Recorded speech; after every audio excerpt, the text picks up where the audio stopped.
Hello student, कैसे हैं आप सब। एक बार पुनः शिव कोचिंग क्लासेस पर स्वागत है। उम्मीद करता हूं आप सब अच्छे होंगे, मस्त होंगे, बेहतर होंगे, आपकी पढ़ाई बेहतर चल रही होगी। क्लास 12 केमिस्ट्री एनसीईआरटी में आपका तीसरा चैप्टर स्टार्ट हो चुका है, जिस चैप्टर का नाम है रासायनिक बलगतिकी। कुछ बच्चे कहेंगे कि सर चैप्टर 4 है हमारे बुक में, तो पुराना जो बुक है उसमें चैप्टर 4 है रासायनिक बलगतिकी, नया एनसीईआरटी का बुक है जो चैप्टर 3 है बच्चों। तो आज के इस लेक्चर में आप लोग सीखने वाले हैं विशिष्ट अभिक्रिया की दर, और इसी विशिष्ट अभिक्रिया की दर और दर स्थिरांक में अंतर। अब थोड़ा सा आप लोगों को कंफ्यूजन होगा, जो बच्चे पिछले लेक्चर को देख कर आए हैं उनको थोड़ा सा यहाँ पे डाउट होगा कि सर अभिक्रिया का दर आपने पिछले लेक्चर में भी पढ़ाया था, तो उसमें कुछ अलग और इसमें कुछ अलग हो गया। भैया वहां पे अभिक्रिया की दर होता क्या बच्चों, उस पर भी हम चर्चा करेंगे। बिल्कुल आप निश्चिंत रहें, हमारा यही तो रहता है कि पूरा हम ऐसा नहीं कि बिल्कुल जो चीज कराएं नया, यदि पुराना हमने कुछ कराया तो उसको रिवाइज भी कराएंगे। जैसे हमारे पास बच्चों ए हमारे पास पदार्थ है जो कि बी में बदल रहा है, ठीक है। ए हमारा क्या था, अभिकारक। जो रासायनिक अभिक्रिया में भाग लेता है उसे अभिकारक कहते हैं, ठीक है। और जो अभिक्रिया के बाद जो बनता है उसे उत्पाद कहते हैं। जब अभिक्रिया संपन्न होती है तो अभिकारक के सांद्रण में कमी आता है और उत्पाद के सांद्रण में वृद्धि होता है बच्चों। ये सांद्रण की बात की जा रही है, सांद्रण की बात की जा रही। थोड़ा सा समझने की कोशिश करेंगे। जैसे दूध दही में बदल रहा है तो दूध धीरे धीरे कम होता जाएगा, दही ज्यादा होता जाएगा। सबको पता है, ऐसी छोटी मोटी चीजें सबको पता है कि भैया दूध से दही बना रहे हैं तो दूध की मात्रा में थोड़ी सी धीरे धीरे करके कमी आएगी और वहीं पे दही की मात्रा में धीरे धीरे वृद्धि होगी। मतलब अब अभिकारक मतलब जो रासायनिक अभिक्रिया में भाग ले रहा है उसमें धीरे धीरे कमी आएगी और जो बनने वाला पदार्थ है उसमें वृद्धि होगी। तो इससे अभिक्रिया की दर का परिभाषा दिया गया, अभिक्रिया की दर, कि भाई साहब समय के साथ अभिकारक के सांद्रण में या तो कमी या उत्पाद के सांद्रण में वृद्धि को ही हम अभिक्रिया की दर कहते हैं। ये हमने पिछले लेक्चर की बात कर रहे हैं भाई, पिछले लेक्चर में कंप्लीट कराया है कि समय के साथ अभिकारक के सांद्रण में कमी या उत्पाद के सांद्रण में वृद्धि अभिक्रिया की दर कहलाती है। अब आप लोगों को सोचना पड़ेगा भाई साहब कि हमने पढ़ा कि नहीं पढ़ा, तो देख लो पुराना वीडियो। इसलिए कहता हूं बच्चों बेहतर रूप से आप नोट्स बनाते चलो ना। इतना अच्छा हैंड रिटन लिख करके आपको नोट्स के रूप में लेक्चर प्रोवाइड कराया जाता है ताकि आप लोगों को कहीं भटकने की जरूरत नहीं होगी और बेहतर से बेहतर नोट्स भी तैयार कर सकेंगे। ये नोट्स बच्चों आपको प्रोवाइड भी किया जाता है। यदि आपको लेना है तो कॉन्टेक्ट नंबर है 9685299149, 9685299149 कॉन्टेक्ट नंबर है। छोटा सा अमाउंट चार्ज लगता है, आपको लेना है तो ले सकते हैं। तो भाई साहब ये हमारा अभिक्रिया का दर हो गया कि अभिकारक के सांद्रण में कमी या उत्पाद के सांद्रण में वृद्धि जो होता है वही अभिक्रिया की दर है। समय के साथ बात की जा रही है। लेकिन हमारे गुल्डबर्ग एवं बागेट साहब आए, बोले सांद्रण के आधार पर हम भी एक नियम देने वाले हैं। बोले चलो भैया स्वागत है। ये कब की बात है, सन 1867 की बात है, 1867 की बात है। गुल्डबर्ग एवं बागे ने सांद्रण के आधार पर, जैसे हमने कहा कोई रासायनिक अभिक्रिया हो रही है बच्चों तो सांद्रण उस पर डिपेंड करता है, क्योंकि सांद्रण का मतलब होता है कि एक निश्चित आयतन में कितने हैं अभिकारक के कणों की संख्या या उत्पाद के कणों की संख्या, तो वो सांद्रण भी निर्भर करता है। तो सक्रिय मात्रा का अध्ययन किया भाई गुल्डबर्ग साहब ने, ऐसे ही नहीं नियम दे दिए बच्चों, उन्होंने काफी अध्ययन किया।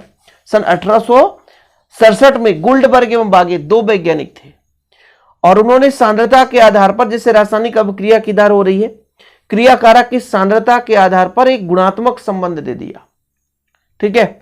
यदि किसी को लिखना है तो बिल्कुल लिखेंगे, आप निश्चिंत होकर के लिखेंगे। भैया सबसे पहले आपको हेडिंग लगाना है अभिक्रिया की दर का निर्धारण करने के लिए। तो अभिक्रिया की दर पर सांद्रता के प्रभाव का अध्ययन किया। किस पर भैया, सांद्रता का प्रभाव, कि अभिक्रिया में सांद्रता का क्या प्रभाव पड़ता है। सर्वप्रथम गुल्डबर्ग एवं बागे ने सन 1867 में द्रव्यानुपातिक क्रिया के रूप में एक प्रथम प्रस्तुत किया, मतलब एक नियम दे दिया। अब आपने पढ़ा है अभिक्रिया के दर को प्रभावित करने वाले कारक, जिसमें आपने पढ़ा था पहले नंबर पे ही अभिकारकों का सांद्रण। अभिकारकों के सांद्रण में क्या होता है बच्चों, जैसे मैंने कहा एक पात्र है और इसमें अभिकारक के जो कण हैं वो ज्यादा हैं, तो जब अभिक्रिया होगी तो कणों के बीच टक्कर ज्यादा होगा। सांद्रण का ज्यादा होना मतलब अभिकारक के अणुओं का ज्यादा होना, अभिकारक के कणों का ज्यादा होना और जब अभिकारक के अणु या परमाणु भी या ज्यादा है, अणु कण या परमाणु, तो टक्करों की संख्या बढ़ेगी, अणु परमाणु आयन की संख्या बढ़ जाएगी। कणों की संख्या मतलब अणु परमाणु आयन की संख्या, इनकी संख्या बढ़ने से प्रभावी टक्कर बढ़ते हैं और अभिक्रिया की दर भी बढ़ती है। इसी को थोड़ा सा व्याख्यात्मक अध्ययन करते हुए गुल्डबर्ग एवं बागी साहब आए, बोले भैया हम भी एक नियम देना चाहते हैं। बोले क्या नियम दोगे भाई?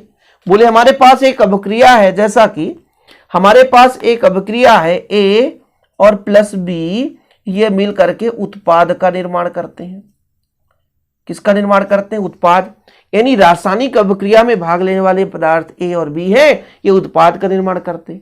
अच्छा, इसकी मात्रा स्मॉल ए है, इसकी मात्रा स्मॉल बी है। जो ये मात्रा है यही उनकी सांद्रता है। भाई हमने क्या कहा? एक निश्चित आयतन में कणों की संख्या। अब ए के कणों की संख्या स्मॉल ए है, बी की कणों की संख्या स्मॉल बी है। तब उन्होंने कहा कि ये जो अभिक्रिया की दर है ना, इन्हीं कणों की संख्या पर निर्भर करती है। वाह वाह, अभिक्रिया की जो दर है उन्होंने कहा इन्हीं कणों की संख्या पर निर्भर करती है। मतलब ए के और बी के कणों की ही सांद्रता पर निर्भर करती है, जिसको उन्होंने घातांक के रूप में यहां पर व्यक्त किया। देखो थोड़ा सा इधर उधर घुमा करके चीजें वहीं पे हम ला देंगे बच्चों, लेकिन थोड़ा सा उनके नियम को तो समझाना जरूरी है ना। कि बोले भैया ए और बी है, अभी हमने पिछले लेक्चर में भी यही बताया था कि अभिकारक के सांद्रण में कभी या उत्पाद के सांद्रण में वृद्धि अभिक्रिया की दर है। लेकिन ये बोला अभिक्रिया की जो दर है ना, समय के साथ अभिक्रिया होने की जो रेट है, जो दर है, दर का मतलब समय के साथ कितना तेजी से अभिक्रिया हो रही है, वो आपके अभिकारक के ही सांद्रता पर निर्भर करती है। यानी अभिक्रिया जो अभिकारक है, इनके गुणनफल के शक्ति द्रव्यमान के समानुपाती होता है बच्चों। ठीक है, चीजें क्लियर है? तो उन्होंने बताया कि किसी रासायनिक अभिक्रिया की दर अभिकारकों के सांद्रण के गुणनफल के समानुपाती होता है। देखो जरा, ये अभिकारक ए और बी था, ये सांद्रण के गुणनफल के समानुपाती होता है। सांद्रण को दर्शाने के लिए हमने घात में ए और बी लिख दिया बच्चों। जैसा कि यहां पर आप देखो कि ए प्लस बी उत्पाद बना रहा है, तो अभिक्रिया की दर आप यहां पर स्मॉल ए कर लो, तो अभिक्रिया की दर कैपिटल ए कैपिटल बी। सांद्रण जो है घात के रूप में व्यक्त कर दिया गया। जब समानुपाती हटाते हैं तो के एक नियतांक हो जाता है, जिसे हम कहते हैं एक दर स्थिरांक। और ये दर स्थिरांक, इसकी वैल्यू नियत रहती है, इसकी वैल्यू नियत है। स्थिरांक मतलब नियत है, सांद्रता पर निर्भर नहीं करता। अभिक्रिया की दर सांद्रता पर निर्भर करती है, लेकिन दर स्थिरांक सांद्रता पर निर्भर नहीं करता बच्चों। ठीक है, कुछ चीजें आपको समझ में आएगी, लेकिन जब आप डीप में समझोगे, अब तो समझ में आ गया होगा। गुल्डबर्ग ने अंतिम में, हम एक मिनट में कहना चाहते हैं, गुल्डबर्ग एवं बागे साहब ने क्या कहा कि भैया जो अभिक्रिया की दर है ना, अभिकारक के गुणनफल के समानुपाती है। सीधा फंडा। अब अभिकारक के सांद्रण के गुणनफल के समानुपाती आप कहो, क्योंकि सांद्रता पर ही अभिक्रिया निर्भर करती है, अन्यथा अभिक्रिया सांद्रण यदि नहीं है, सांद्रण मतलब एक निश्चित आयतन में कणों की संख्या, कण मतलब अणु परमाणु आयन की संख्या, तो भैया कणों की संख्या पर ही अभिक्रिया की दर निर्धारित होती है। अभिक्रिया तभी संपन्न होगा जब भैया अभिकारक के कण होंगे, कण मतलब अणु परमाणु आयन होंगे, प्रभावी टक्कर होगा तभी रासायनिक अभिक्रिया संपन्न होती है। तो गुल्डबर्ग बागे साहब बोले भैया अभिक्रिया की जो दर है ना, अभिकारक और जैसे हमारे पास कई सारे अभिकारक है एबीसी, इनके सांद्रण का गुणनफल करेंगे, उसी के समानुपाती होता है। तो ये आपका गुल्डबर्ग एवं बागे का नियम हो गया। ये एक देखिए भैया साहब, यहां पर गुल्डबर्ग एवं बागे का नियम यदि आ गया, 12th में तो ऐसा नहीं पूछा जाता, लेकिन आ गया 2 नंबर में, तो फिर आपको यहां से लिखना पड़ेगा। गुल्डबर्ग एवं बागे का नियम लिख लो, अभिक्रिया की दर पर यहां से यहां तक लिखोगे, और ये आपका दर स्थिरांक है। क्वेश्चन यहीं पे नहीं रुकता है, कभी कभी 2 नंबर में पूछता है दर स्थिरांक की विशेषताएं। ये दर स्थिरांक आया है, ये हमने वैल्यू मान लिया है कि इस वैल्यू पर यह अभिक्रिया हमारा संपन्न हो रहा है। तो किसी अभिक्रिया के लिए दर स्थिरांक का मान उसके अभिकारक के सांद्रण पर निर्भर नहीं करता, सांद्रण पर बिल्कुल निर्भर नहीं करता। रासायनिक अभिक्रिया की दर सांद्रण पर निर्भर करता है, लेकिन दर स्थिरांक सांद्रण पर निर्भर नहीं करता। दर स्थिरांक का मान ताप पर निर्भर करता है, ताप के आधार पर बदलता है। दर स्थिरांक की इकाई अभिक्रिया की कोटि पर निर्भर करती है। ये जो पॉइंट है ना बच्चों, आगे हम क्लियर करेंगे जब अभिक्रिया की कोटि पर चर्चा करेंगे। प्रथम कोटि की अभिक्रिया, द्वितीय कोटि की अभिक्रिया, तृतीय कोटि की अभिक्रिया, चतुर्थ कोटि की अभिक्रिया, उस आधार पर हम दर स्थिरांक की इकाई निकालना सिखाएंगे आपको। तो अभी यहां पे आपको दर स्थिरांक की इकाइयां निकालना नहीं है। अभी इतना समझो कि विशेषता यदि आ गया तो आपको लिखना होगा। यदि दर स्थिरांक का मान अधिक हो तो अभिक्रिया तीव्र होगी। कैसे? यहां पर आप देख लो भैया, अभिक्रिया की दर सीधे समानुपाती है के का मान बढ़ेगा अभिक्रिया की दर बढ़ेगी, के का मान बढ़ेगा अभिक्रिया की दर बढ़ेगी। मतलब के का मान अधिक है तो अभिक्रिया तेजी गति से होगी, शीघ्र होगी, अति तीव्र होगी। ठीक है बच्चों, तो यदि विशेषता आ गया तो आप लोग लिख सकते हैं कि जो दर स्थिरांक के है अभिकारक किस सांद्रण पर निर्भर नहीं करता, ताप पर निर्भर करता है। 2 हो गया। ठीक है, इसकी जो इकाई है कोटि के आधार पर ज्ञात करते हैं और इसका मान यदि अधिक है तो अभिक्रिया की दर अधिक होती है। स्क्रीनशॉट लो।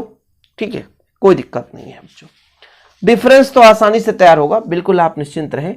तो ये अभिक्रिया की दर है और ये दर स्थिरांक है, के है दर स्थिरांक बच्चों। इन दोनों में डिफरेंस बताया गया है कि अभिक्रिया की दर को किसे बोलते हैं। अभिक्रिया की दर हमने आपको बताया था कि समय के साथ अभिकारक के सांद्रण में कमी, जैसे यहां पर C कर देता हूं अभिकारक, और उत्पाद के सांद्रण में वृद्धि X।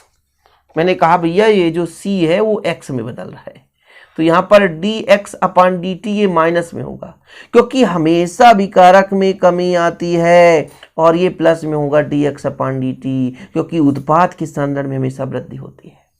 लेकिन यह जो दर समीकरण के उपस्थित समानुपाती स्थिरांक है, ये तो स्थिरांक है, इसमें कोई बदलाव की जरूरत नहीं है। कहने का मतलब मेरा कह रहा हूं कि A से B बदल रहा है तो dx/dt है, समय के साथ परिवर्तन हो रहा है जो कि समानुपाती है A के, समानुपाती हटा तो dx/dt अभिक्रिया की जो दर है ये K आपका E हो जाएगा। ठीक है, तो K क्या है बच्चों? एक स्थिरांक है। नहीं समझ में आया ना भाई? गुल्डबर्ग-बागे ने क्या बताया कि मान लो ये जो अभिक्रिया की जो दर है ना बच्चों वो समानुपाती है जैसे A के सांद्रण की, इसका मान 1 है तो 1, A है तो A, B है तो B, dx/dt करोगे बराबर आप लिख सकते हो यहां पर KA लिख सकते हो। यदि अभिकारक है बच्चों तो उसमें कमी आएगी। यदि उत्पाद है, कंसंट्रेशन ऑफ dt उत्पाद के लिए है तो फिर उसमें वृद्धि होगी। तो ये K जो है केवल और केवल एक स्थिरांक होता है, इधर उधर भटकने की जरूरत नहीं है। किसी समय अभिक्रिया की दर उस समय अभिकारक के सांद्रण पर निर्भर नहीं करता। यहां पर नहीं करता है बच्चों, ऐसा हो ही नहीं सकता, नहीं कर सकता। अभिकारक के सांद्रण पर निर्भर करता है, रासायनिक अभिक्रिया की दर अभिकारक के सांद्रण पर निर्भर करता है, जबकि दर स्थिरांक सांद्रण पर निर्भर नहीं करता। अभिक्रिया दर की इकाई mole litre inverse second inverse है। Mole litre inverse second inverse, इसको मैंने पिछले लेक्चर में बताया था। Mole litre inverse second inverse होता है। कैसे होता है सर? ठीक है, देखो यहां पर आपने कहा कि अभिक्रिया की दर है dx/dt और दर क्या है? सांद्रण है। सांद्रण का होता है मोल प्रति लीटर, मोल प्रति लीटर, और ये टाइम है, टाइम का होता है सेकेंड, तो हो जाएगा मोल प्रति लीटर प्रति सेकेंड, मोल प्रति लीटर प्रति सेकेंड। ओके, जबकि दर स्थिरांक की कोटि भैया दर स्थिरांक की जो इकाई है कोटि के आधार पर, कोटि के आधार पर होता है बच्चों।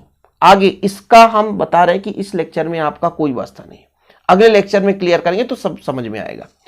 अभिक्रिया की दर का मान ताप के साथ परिवर्तित होता है। सामान्यतः ताप बढ़ाने पर अभिक्रिया दर बढ़ती है। यदि 10 डिग्री सेल्सियस बढ़ा दिया जाए तो अभिक्रिया की दर दोगुनी हो जाती है। यदि 10 डिग्री सेल्सियस बढ़ा दिया जाए तो अभिक्रिया की दर दोगुनी हो जाती है बच्चों, लेकिन दर स्थिरांक का मान भी समान रूप से बढ़ता है। यदि ताप बढ़ाएंगे तो ताप के साथ साथ समान रूप से बढ़ेगा। अभिक्रिया की दर की बात की जाए तो 10 डिग्री सेल्सियस बढ़ाएंगे दुगनी हो जाती है, लेकिन दर स्थिरांक की बात की जाए तो समय के साथ साथ समान रूप से बढ़ता है। ठीक है, तो आज का हमारा जो टास्क था कि भैया हम 2 चीज कवर करेंगे, एक तो अभिक्रिया की दर, दर स्थिरांक में अंतर, साथ में विशिष्ट अभिक्रिया की दर, गुल्डबर्ग-बागे का नियम, दर स्थिरांक की विशेषताएं। उम्मीद करता हूं आज का लेक्चर छोटा सा था लेकिन वीडियो पसंद आया होगा। पसंद आया तो लाइक करके शेयर कर दें। ऐसे वीडियो पाने के लिए चैनल को सब्सक्राइब कर दें। नोट्स नहीं लिए बच्चों ना तो अभी भी नोट्स ले लें। छोटा सा हमारा अमाउंट रहता है, एकदम थोड़ा सा हमारा फाइनेंशियल सपोर्ट हो जाता है। कांटेक्ट नंबर आपको 9685299149 दे दे रहा हूं, 9685299149, इस पर आप कांटेक्ट कर सकते हैं। ओके, जय हिंद, वंदे मातरम।